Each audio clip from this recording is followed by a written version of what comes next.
तो 6 दिसंबर को कार सेवा नहीं हुई थी। 6 दिसंबर की जगह। नमस्कार। क्या आपको पता है कि राम मंदिर से देश के पहले प्रधानमंत्री जवाहरलाल नेहरू का संबंध गहरा था? अयोध्या में रामलला पंडित नेहरू के ही कार्यकाल में प्रकट हुए थे। पंडित जी ने तभी राम मंदिर की नींव रख दी थी, बगैर किसी हो हल्ला के और मुस्लिम समाज को नाराज किए बगैर। अयोध्या में रामलला के लिए पहली कारसेवा पंडित नेहरू के कार्यकाल में हुई थी। रामलला की मूर्ति स्थापित हो गई थी और यहीं से अयोध्या में राम मंदिर की नींव भी पड़ गई थी। बाद के दिनों में मंदिर के ताले का खुलना, हिंदुओं को पूजा का अधिकार और राम मंदिर के लिए विधिवत शिलान्यास भी कांग्रेस के ही शासन में हुआ था। तब दूर दूर तक न तो राष्ट्रीय स्वयंसेवक संघ था और न आज की बीजेपी का जनसंघ। ये बातें किसी से छिपी नहीं हैं, लेकिन बीजेपी इसका जिक्र नहीं करती है। बीजेपी मोदी के अलावा किसी को भी श्रेय नहीं देती है।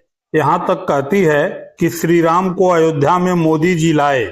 ऐसे बोलती है जैसे मंदिर निर्माण के पहले अयोध्या में राम की पूजा ही नहीं होती थी। मोदी जी के लिए गढ़ा गया वह गाना आप सुने ही होंगे कि जो राम को लाए हैं हम उन्हें लाएंगे।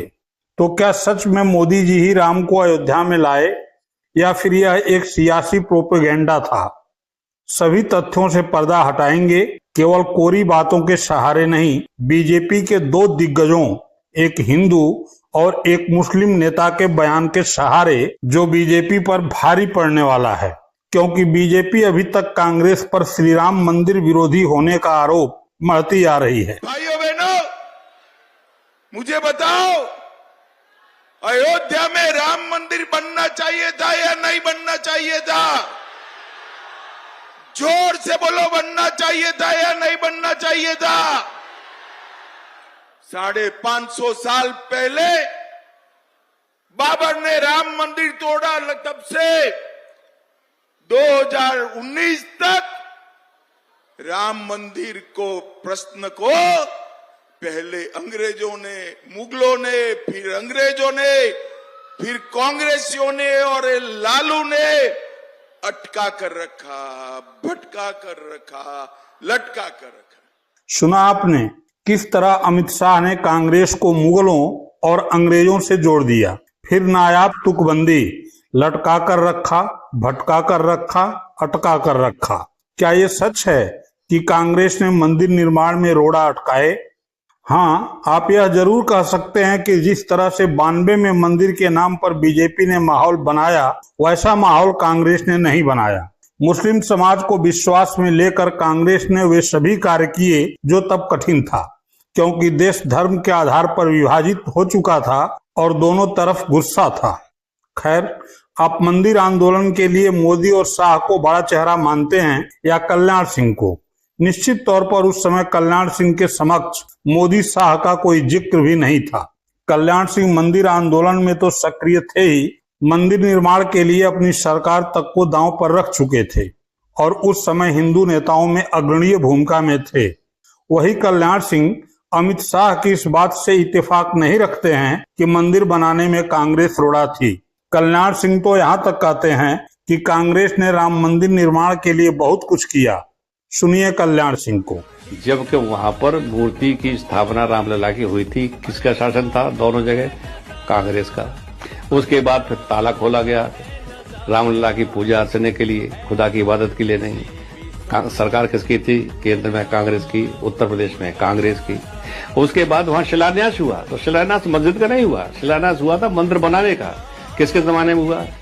सरकार कांग्रेस की थी केंद्र में, सरकार कांग्रेस की थी उत्तर प्रदेश का। अब आप तय कीजिए कि मंदिर निर्माण में कांग्रेस की क्या भूमिका थी और अमित शाह सच बोल रहे हैं या फिर कल्याण सिंह? जहां तक मंदिर निर्माण में मोदी की भूमिका की बात है, तो उस पर भी एक बार पहले अमित शाह को सुन लेते हैं। आपने मोदी जी को 2019 में प्रधानमंत्री बनाया, मोदी जी ने इसका भूमि पूजन किया और 2024 में रामलला की मूर्ति का प्राण प्रतिष्ठा कर कर जय श्री राम। ये लालू कांग्रेस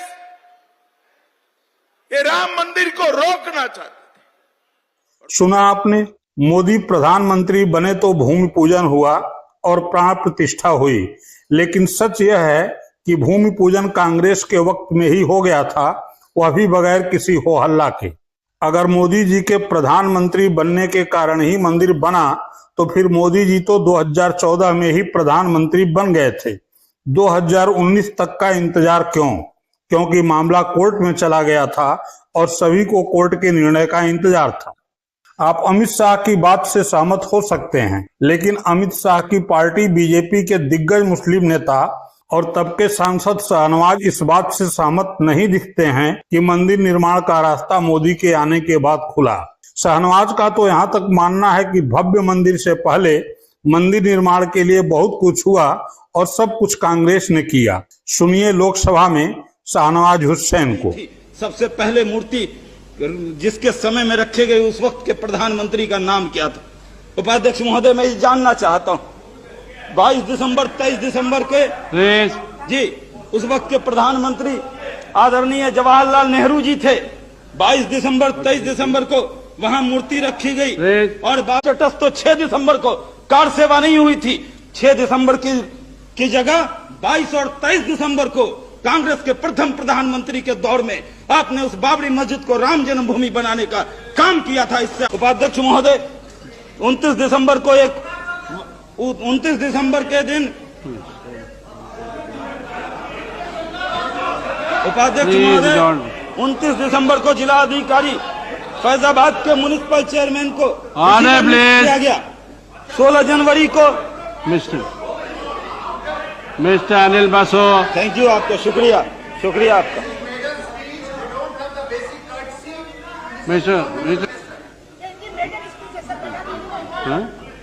उपाध्यक्ष महोदय वहां पर रिसीवर नियुक्त किया गया। 16 जनवरी 1950 तक में वहां पर इंजंक्शन फाइनल दिया गया, परमानेंट दिया गया और 3 मार्च को वहां पर अंतरिम इंजेक्शन में यह पक्का किया गया कि मूर्ति को हटाने को प्रतिबंध किया गया और मूर्ति की पूजा करने का हक वहां के हिंदुओं को दिया गया। 22 दिसंबर से 3 मार्च तक कांग्रेस की सरकार केंद्र के अंदर भी थी, कांग्रेस की सरकार राज के अंदर थी। यहाँ नेहरू जी प्रधानमंत्री थे, वहां पर पंत जी मुख्यमंत्री थे। आपने वहां पर कोई कदम नहीं उठाया। कोर्ट का निर्णय बाद में आया, आपने पहले ही उस मामले को होने दिया। क्योंकि जब अब सवाल उठता है कि क्या कल्याण सिंह और शाहनवाज हुसैन की ये वीडियो वायरल होने के बाद भी बीजेपी झूठ बोलती रहेगी? हाँ, यह जरूर है कि कांग्रेस ने अपने द्वारा किए गए प्रयासों का कभी चुनावी लाभ नहीं लिया और न ही दो संप्रदायों के बीच टकराहट की शर्त पर कोई कदम उठाया। अयोध्या हिंदुओं की आस्था से जुड़ा था तो कांग्रेस ने आस्था के लिए मुस्लिमों की आस्था को चोट पहुंचाए बगैर काम किया, जबकि बीजेपी ने अयोध्या को चुनावी मुद्दा बना दिया।